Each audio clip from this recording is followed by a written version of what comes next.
and welcome to Your Path to Sell, Capstone Strategic's video series dedicated to smart strategies for making the most of this critical step in your business's future.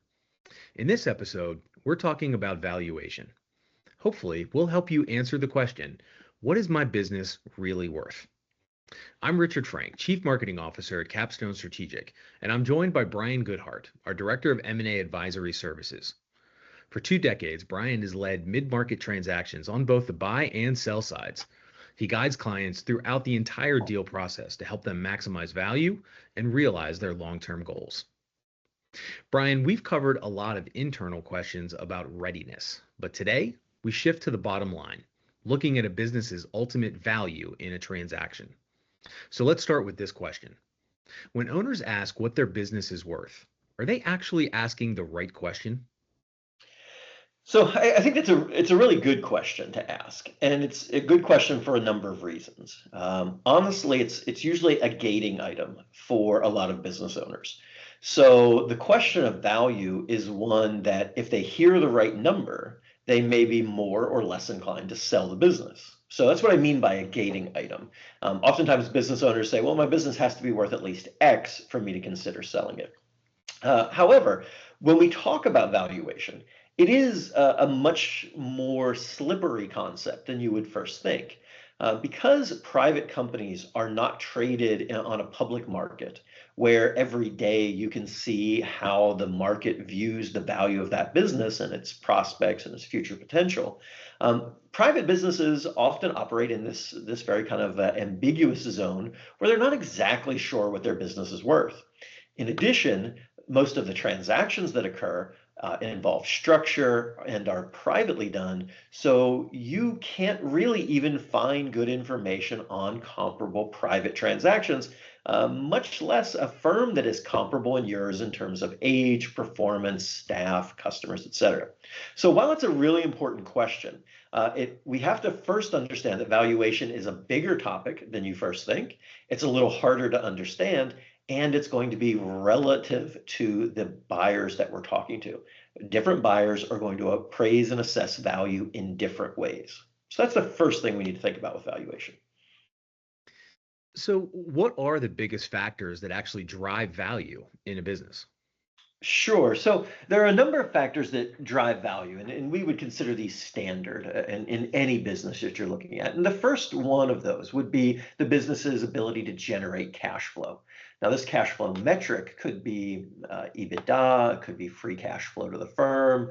There are a variety of different cash flow metrics, but primarily, whenever we're talking about valuation, the first thing most people are going to think about is the business's ability to generate cash.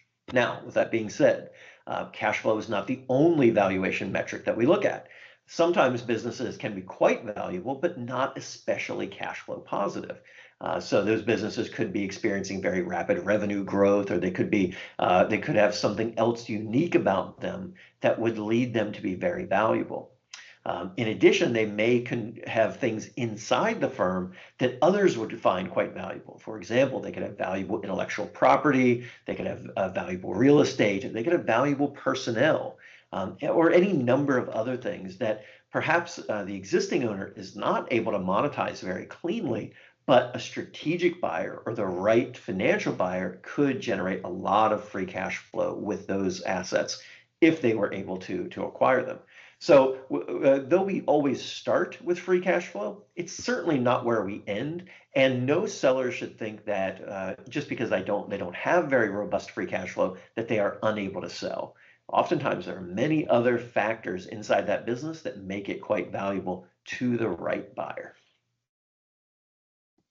Some of those items that you had mentioned that are sort of that can be independent to an individual business. Mhm.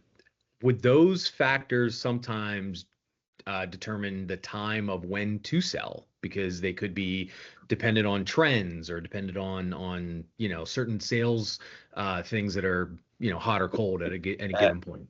Those could absolutely influence when a business should be sold. So if you remember from our earlier discussion, we talked about readiness being 3 different things: the business's readiness, the individual's readiness, or the owner's readiness, and the market's readiness to look at that business. And I always said, if you get two of those, you should probably think about going to market.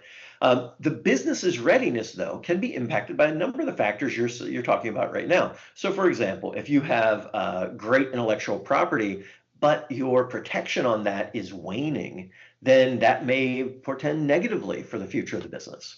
Likewise, if you have a great staff and they have employment contracts and you've got some really great things on the agenda, maybe you have some great new clients you signed up to long-term contracts, maybe it's a time to talk about going to market, because those things, that value is essentially locked in and a new buyer could capture that. So we want to think about all of those things when we talk about a business's readiness, because each of those tangible and intangible factors comes into play. Again, they come into play in different ways, and this doesn't mean that we can't transact a business if it doesn't have these things. But when we look at the things that really get people's attention, those things are like great management teams with a lot of runway, great clients who are contractually obligated to be there and have an ability to spend more and grow with you. Those things attract a whole lot of attention and are really good signs for someone who wants to go to market, regardless of whether you're generating a lot of cash flow at the current time or not. That's excellent. Thank you. Thank you. So, if an owner, maybe one of our viewers right now, is hoping to maximize value for a future sale, what should they be doing right now? Sure. And that's a really good question. And it really depends where you are in that readiness cycle, right? Where you are. So I would never argue with someone, or I would never say someone shouldn't do something, or, they really need to run their business in the best way possible. But what does that mean? And if I always tell people, if you're not sure what to do for your business, you should always position it to sell. And what do I mean by that? I mean making the business more stable, making that revenue more recurring, make it more profitable, and really look at that viability, stability, and growth as things that we want to expand upon. If you do this, you will usually preserve optionality. You will very rarely put yourself into a negative position. What you will instead do is say, listen, I've laid some really good foundation. I've hired some really great people. I've gotten into some really good markets. I've really gotten some really great customers. And those things are great foundations for the future. They will give us a good base for evaluation. Now, if we have too much concentration in any one area, obviously that could be a problem. So we would never want to lean too far in any one direction. But generally speaking, if we are thinking in our mind, what would a seller want to see when we are making these decisions, you're usually in a pretty good place.